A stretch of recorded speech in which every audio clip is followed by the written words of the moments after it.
Welcome to టీ10 నేను రేవతి. ప్రధాని నరేంద్ర మోడీ గుత్తాధిపత్య నమూనా ఉద్యోగాలను హరిస్తోందని కాంగ్రెస్ అగ్రనేత లోక్సభలో ప్రతిపక్ష నేత రాహుల్ గాంధీ విమర్శించారు. సూక్ష్మ, చిన్న, మధ్య తరహా సంస్థలను ధ్వంసం చేసే ప్రజలకు ఉద్యోగావకాశాలు లేకుండా చేశారని మోడీపై మండిపడ్డారు. జీఎస్టీని సరళతరం చేయాలని, బ్యాంకులు చిన్న చిన్న వ్యాపారులకు ఆర్థిక సాయం అందించి తద్వారా వారి వ్యాపారాలను అభివృద్ధి చేసుకునేందుకు, ఉద్యోగాలు కల్పించేందుకు చేయూత అందించాలని డిమాండ్ చేశారు.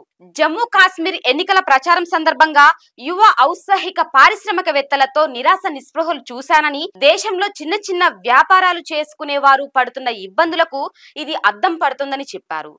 జమ్మూలో కొద్ది రోజుల క్రితం ఆల్ ఇండియా ప్రొఫెషనల్ కాంగ్రెస్ ఏర్పాటు చేసిన కార్యక్రమంలో తాను ఔత్సాహిక పారిశ్రామికవేత్తలతో జరిపిన చర్చల వీడియోను రాహుల్ ఈ సందర్భంగా షేర్ చేశారు. జీఎస్టీ, పెద్ద నోట్ల రద్దు వంటి అసమర్థ విధానాల ద్వారా చిన్న, మధ్య తరహా పరిశ్రమలపై ప్రభుత్వం ఓ పద్ధతి ప్రకారం దాడి చేస్తోంది. దేశాన్ని ఉత్పత్తి చేసే ఆర్థిక వ్యవస్థ నుండి వినియోగించే ఆర్థిక వ్యవస్థగా మార్చేస్తుంది. ఈ వృద్ధి రేటుతో మనం చైనాతో పోటీ పడలేము, దేశ ప్రజలందరికీ సౌభాగ్యాన్ని అందించలేము అని రాహుల్ చెప్పారు.